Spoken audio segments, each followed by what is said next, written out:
He was a McDonald's high school All-American, a Western Conference basketball sensation, and an NBA standout. Despite those credentials, Chris Herren also was a substance abuser for much of his career.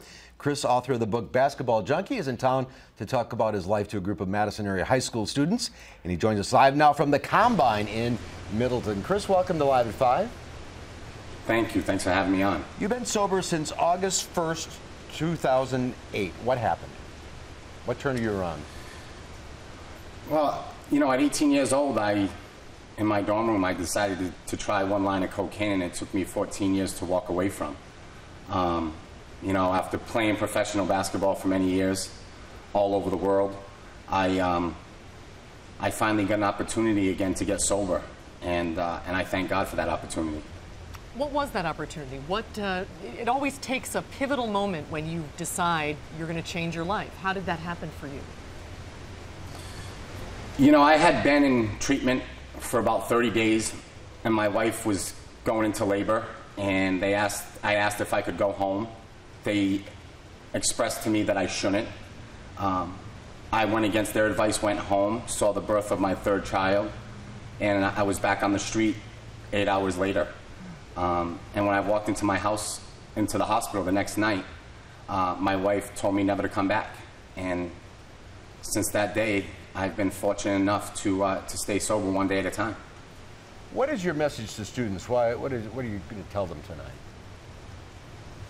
Well, I'm at the Combine in Middleton to share my story, but also the stories of others that I've encountered along the way. You know, I've spoken in front of groups like the Packers and the Bears and the Vikings and the Patriots and the NFL rookies coming up. But it's a wellness message, and especially to kids who are involved in sports like they're doing here, training kids. I give them great credit, the Finches and the Combine, because they want to basically complete the whole athlete and not focus in just on the results in their sport, but on who they are as a person. What keeps you sober? What keeps me sober? My faith in God, you know, my family, and 12 steps. You know, I do what I'm told today. At 32 years old, I finally became coachable. You know, I've played for some great ones, Jerry Tarkanian and Rick Pitino. But at 32, I finally became coachable, and I listened to the guys who have done it before me and teach me how to live my life one day at a time. Mm-hmm. Looking back, you were playing high much of the time, weren't you? You don't have a choice when you're in the world of opiates. You know, at 22 years old, I took one pill in 1999. They told me it was OxyContin.